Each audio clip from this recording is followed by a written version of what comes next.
Hey folks, and welcome to the latest installment of Dave's Impressions. This time around, Titanfall 2. These impressions were taken from playing the game for around 30 minutes. Enjoy!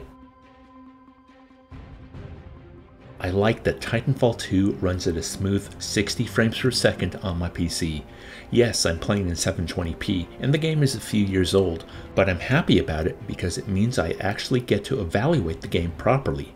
When a game has a frame rate issue, I'm not playing the game the way it's meant to be played. Actions might not seem as fluid or responsive, and that can affect my experience. It's doubly important here because of how so much of the game is centered around quick movement. The pilots are light on their toes. There's a focus on first-person platforming. There's double jumps, wall runs, and slides that can be combined in exhilarating ways and play a part in combat. I think movement is such a focus because I imagine once you get in a Titan, things slow down.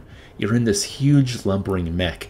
It may be more tanky, more deliberate, more simplistic in terms of turn, aim, fire.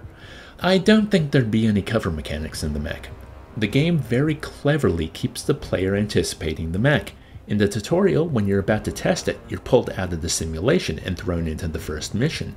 Then your commander dies and you get to take over his mech, but it's missing a power source, so in my time with the game, I never got to pilot the Titan. I don't have anything negative to say about the combat. All the guns feel satisfying to shoot, and to be honest, I didn't notice too much difference between them. During the tutorial, there's a wide selection of guns to choose from, and I popped off a few shots with each weapon. There were subtle differences, but it feels like it's up to the player to use the weapon they're the most comfortable with.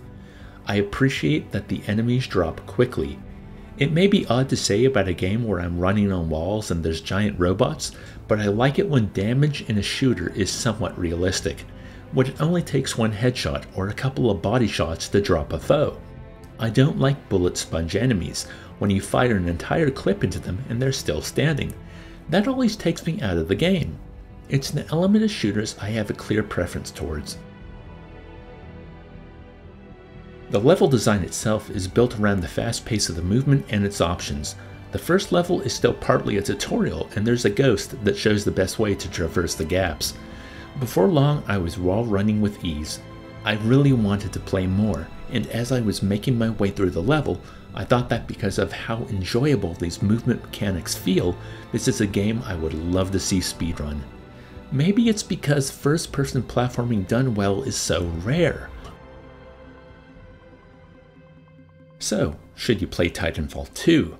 Well, if you're a first-person shooter fan and you like a game that's of a faster pace, but not as fast as the arena shooters of the late 90s, this isn't like Quake 3 or Unreal Tournament, but it is definitely faster than the cover shooters that have dominated the genre for most of the last 20 years.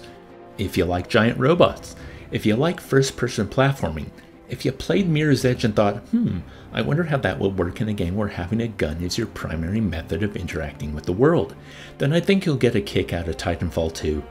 On the other hand, if you're more interested in cover shooters, something less fantastical, prefer shooting over movement, or you don't like shooters at all, yeah, you probably want to give this one a miss. As always, I'd love to hear what you think about this game down in the comments. If you enjoyed the video, why not buy me a coffee? There's a link in the description. If you'd like to help me out in other ways, please give the video a like, share it on your favorite social media sites, or subscribe if you haven't already. Until next time, I hope you're all having a wonderful day.